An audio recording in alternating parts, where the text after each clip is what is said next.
என்னுடைய மாவட்டம். நான் களப்பணி செய்த மாவட்டம். என்னை பொறுப்பாளராக மாவட்டம் முழுமைக்கும் பொறுப்பாளராக சீமான் அண்ணன் உட்கார வச்ச இடம். அந்த இடம் முழுவதும் நான் களமாடி இருக்கேன். அந்த இடத்துல ஒருத்தன் வந்து இந்த தவற செஞ்ச ஒரு கொலையாளி, ஒரு கொலை குற்றவாளி மீண்டும் சுதந்திரமா வந்து போறத என்னால ஜீரணிக்க முடியல. கொலை குற்றவாளின்னு சொல்லி நீங்க இப்பயே முடிவு பண்ணி சொல்றது எந்த வகையில சரியா இருக்கும்? இன்னும் காவல்துறை அதை வந்து கைது பண்ணணும், அவங்கள விசாரணைக்கு உட்படுத்தணும். அதுல விசாரணையில அவங்க குற்றவாளின்னு தெரிஞ்சாதானே குற்றவாளின்னு நீங்க சொல்ல முடியும். இப்பவே நீங்க ஒரு கொலை குற்றவாளின்னு சொல்றது சரியா அப்படின்ற ஒரு ஒரு ஆஸ்பெக்ட்லயும் கேள்வி கேட்கலாம்ல. இங்க பாருங்க. நீதிமன்றத்துக்கு முன்னாடி மக்கள் மன்றம்னு ஒண்ணு இருக்கு.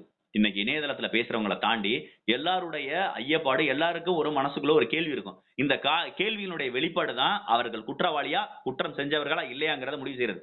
இந்த சேனலோட பேரே நாட்டாமை. அத நீங்க மனசுல வச்சுங்க. அப்படின்னா என்ன அர்த்தம்னா, சரியானதை பேசுவோம், சரியானதை சொல்லுவோம்.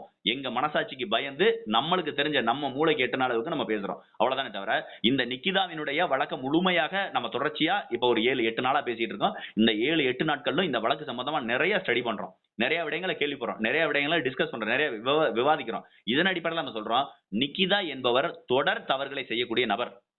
அந்த தொடர் தவறுகள் செய்வது மட்டுமே அவருடைய தொழிலாக இருக்கிறது. ஆகவே அவர் திட்டமிட்டே தான் இதை செஞ்சிருப்பார். அங்க ஒரு